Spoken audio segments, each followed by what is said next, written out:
PON ke-21 yang dilangsungkan di dua provinsi sekaligus Aceh dan Sumatera Utara akhirnya berakhir dan telah ditutup pada Jumat 20 September 2024.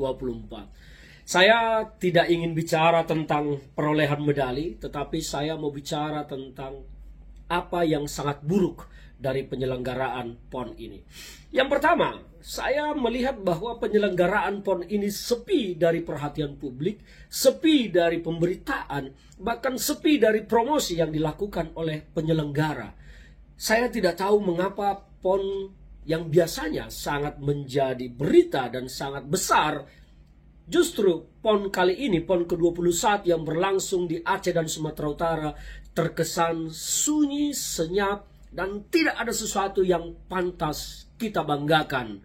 Yang kedua, saya membaca, melihat, dan menonton banyak tayangan video betapa buruknya penyelenggaraan PON ini, mulai dari venue-venue yang tidak layak, venue yang berdebu, venue yang tiba-tiba ambruk karena hujan, dan venue-venue yang menurut para pemain di sana justru sangat tidak layak, bahkan membuat pemain sesak napas karena berdebu di venue volley.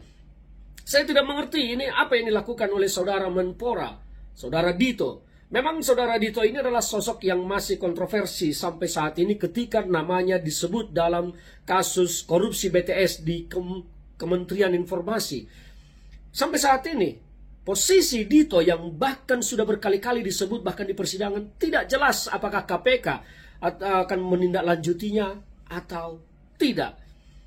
Tapi oke lah, itu bagian dari kontroversi. Kita bicara tentang penyelenggaraan PON. Venue yang buruk membuat para atlet kita tidak mampu berprestasi maksimal, dan ini adalah kegagalan yang buruk. Yang ketiga adalah tentang disiplin pembinaan pada sepak bola lokal yang kita saksikan. Bagaimana kekerasan yang timbul di lapangan sepak bola. Pertandingan waktu itu ketika wasit harus dihajar pemain karena dianggap tidak fair. Dan ini adalah bagian dari keburukan yang seharusnya tidak perlu terjadi andaikan sepak bola kita benar-benar dibina oleh PSSI. Tetapi PSSI di bawah komando Erick Thohir hanya fokus mencari prestasi bagi dirinya, prestasi bagi Sintayong sebagai pelatih dengan menaturalisasi pemain-pemain asing, dan lupa membina pemain-pemain lokal kita. Akhirnya premanisme muncul di lapangan bola. Dan ini satu lagi, yang terakhir, yang paling buruk dalam pelaksanaan PON kali ini adalah tentang jatah makan. Saya sangat prihatin ketika melihat beberapa postingan video dari atlet-atlet dan ofisial-ofisial yang menerima makanan nasi dengan santan dan nasi hanya dengan sepotong tempe. Saya membaca di beberapa berita, di beberapa media, bahwa anggaran untuk makanan sebetulnya di atas 50.000 untuk satu orang sekali makan.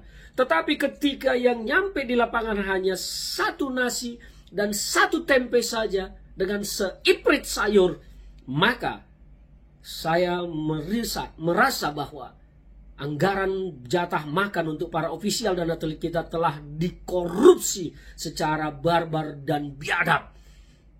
Saya tidak heran mengapa dikorupsi dengan biadab, karena Menteri Olahraganya Menpora adalah salah satu sosok yang kontroversi di dalam kasus korupsi, yaitu kasus korupsi BTS Kominfo, yang sampai saat ini tidak jelas. Jadi kalau kemudian ada indikasi dugaan bahwa anggaran makan dikorupsi, saya tidak heran, karena yang mengurusinya juga sedang tersangkut-sangkut dalam kasus korupsi.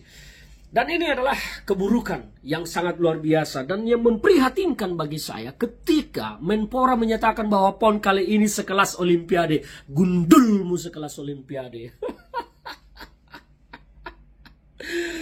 Saya sangat prihatin dengan Olimpiade PON kali ini. Adalah penyelenggaraan PON terburuk. Memang di akhir-akhir pemerintahan Jokowi ini semua menjadi memburuk, semua menjadi sangat gelap gulita. Dan satu hal lagi, Jokowi tidak hadir dalam agenda penutupan PON ke-21 yang seharusnya dilakukan di Deli Serdang, tetapi Jokowi memilih menghadiri agenda pribadi daripada agenda bangsa dalam acara pribadi Khofifah daripada acara bangsa, yaitu PON dan Jokowi menghadiri acara pernikahan putra ketiga Khofifah Indar Parawansa, calon gubernur Jawa Timur. Saya prihatin ketika seorang presiden malah memilih agenda pribadi dan meninggalkan agenda kebangsaan yang seharusnya melekat pada jabatannya sebagai presiden. Ini adalah hal-hal yang sangat menjijikkan pada penyelenggaraan PON ke-21 di Aceh dan Sumut ini. Prihatin, sungguh prihatin.